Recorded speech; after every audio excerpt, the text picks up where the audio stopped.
नमस्कार। एक सवाल है जो आज टेक्नोलॉजी की दुनिया में सबसे अहम है। आर्टिफिशियल इंटेलिजेंस के भविष्य के नियम आखिर कौन लिखेगा? देखिए, 2026 में भारत एक बहुत ही ऐतिहासिक आयोजन इंडिया एआई इम्पैक्ट समिट की मेजबानी करने जा रहा है और ऐसा माना जा रहा है कि ये एआई पर वैश्विक बातचीत की दिशा पूरी तरह से तय कर सकता है। तो सबसे बड़ा सवाल यही है ना कि एआई जैसी इतनी पावरफुल टेक्नोलॉजी के नियम आखिर लिखेगा कौन। और देखिए, ये कोई हवाई सवाल नहीं है, ये एक ग्लोबल रेस है और इसमें दांव पर बहुत कुछ लगा हुआ है। एआई's नेक्स्ट ग्लोबल चैप्टर। यूरोप और एशिया में इस पर काफी चर्चा हो चुकी है, लेकिन अब ये बातचीत एक नए और बहुत ही महत्वपूर्ण पड़ाव पर पहुंच रही है और इस बार दुनिया की नजरें भारत पर टिकी हैं। पहले यूके में समिट हुआ, फिर सियोल और पेरिस जैसे बड़े ग्लोबल सेंटर्स में बैठकें हुई और अब ये मशाल 2026 में दिल्ली को सौंपी जा रही है। ये सिर्फ जगह का बदलाव नहीं है, बल्कि ये एआई गवर्नेंस में एक बिल्कुल नए अध्याय की शुरुआत का संकेत है। Inside the Delhi summit. तो चलिए अब जरा और गहराई से जानते हैं कि ये दिल्ली समिट आखिर है क्या और क्यों इसे लेकर इतनी चर्चा हो रही है। अच्छा, एक नजर में देखें तो ये है इस समिट की मुख्य बातें। ये कोई आम टेक कॉन्फ्रेंस नहीं है, बल्कि एक ऐसा ग्लोबल समिट है जिसका पूरा फोकस जिम्मेदार और समावेशी एआई पर है। ये 16 से 20 फरवरी 2026 तक नई दिल्ली में होगा और इसका सबसे बड़ा मकसद है एआई का इस्तेमाल सिर्फ मुनाफे के लिए नहीं, बल्कि समाज की भलाई और आर्थिक तरक्की के लिए करना।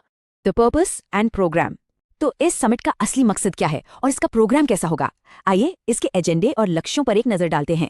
इस समिट के 3 बहुत बड़े लक्ष्य हैं। पहला, एक ऐसा एजेंडा तैयार करना जिससे ये पक्का हो सके कि एआई का फायदा कुछ लोगों को नहीं बल्कि सबको मिले। दूसरा, एआई को लोग, ग्रह और प्रगति के लिए इस्तेमाल करने पर जोर देना। और तीसरा, सरकार, इंडस्ट्री और सिविल सोसाइटी के बीच एक मजबूत ग्लोबल पार्टनरशिप बनाना। और जब हम कहते हैं कि ये बहुत बड़ा आयोजन है, तो जरा इसके स्केल का अंदाजा लगाइए। 500 से भी ज्यादा सेशंस और इवेंट्स, वो भी दिल्ली में 4 अलग अलग जगहों पर।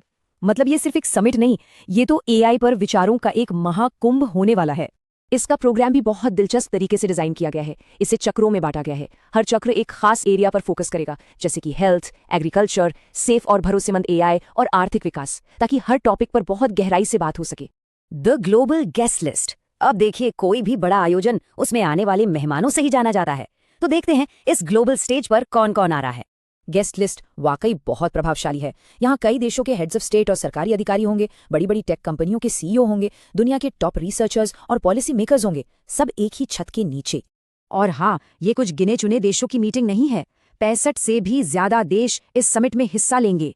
ये इसे सही मायनों में एक ग्लोबल मंच बनाता है, जहां दुनिया के कोने कोने से आवाजें सुनी जाएंगी। और टेक इंडस्ट्री का क्या, सैकड़ों कंपनियां, चाहे वो बड़ी हों या छोटी, यहाँ अपने नए नए इनोवेशंस दिखाएंगी। ये देखने का एक शानदार मौका होगा कि एआई का भविष्य आखिर दिख कैसा रहा है। और शायद सबसे रोमांचक बात, हजारों की संख्या में स्टार्टअप्स और विजिटर्स यहाँ होंगे और यही वो जगह है जहां एआई के अगले बिग आइडियाज का जन्म हो सकता है। Why this summit matters? तो ये सब तो ठीक है, लेकिन आखिर ये समिट इतनी बड़ी बात क्यों है? चलिए अब इसके असली महत्व को समझते हैं।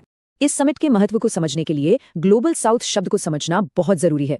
ये शब्द आमतौर पर अफ्रीका, लैटिन अमेरिका और एशिया के विकासशील देशों के लिए इस्तेमाल होता है, जिनकी आवाज अक्सर ग्लोबल मंचों पर उतनी नहीं सुनी जाती। और यहीं पर यह समिट इतिहास रच रहा है। ये ग्लोबल साउथ में होने वाला पहला इतना बड़ा वैश्विक एआई शिखर सम्मेलन है। तो ये सिर्फ जगह का बदलना नहीं है, ये इस बात का संकेत है कि अब एआई पर बातचीत का सेंटर ऑफ ग्रेविटी बदल रहा है। इस शिखर सम्मेलन का मिशन एकदम साफ है, ये पक्का करना कि जब एआई का भविष्य लिखा जा रहा हो तो ग्लोबल साउथ की जरूरतों और उनके विचारों को नजरअंदाज न किया जाए। ये एआई गवर्नेंस में बराबरी की आवाज बुलंद करने की एक बहुत बड़ी कोशिश है। यहाँ कुछ बहुत ही जरूरी सवालों पर बहस होगी, जैसे एआई का नैतिक इस्तेमाल कैसे हो, ये कैसे सुनिश्चित किया जाए कि एआई टेक्नोलॉजी कुछ ही लोगों के हाथों की कठपुतली बनकर ना रह जाए, और कैसे हम सब मिलकर ऐसे नियम बनाएं जो सिर्फ कुछ देशों के लिए नहीं बल्कि पूरी दुनिया के लिए काम करें। तो अंत में हम इसी सवाल पर लौटते हैं, क्या दिल्ली 2026 एआई के भविष्य के लिए एक टर्निंग पॉइंट साबित होगा? क्या यहाँ से एक ज्यादा बराबर और समावेशी एआई युग की शुरुआत होगी? खैर, इसका जवाब तो वक्त ही बताएगा, लेकिन एक बात तय है, दुनिया की नजरें दिल्ली पर होंगी।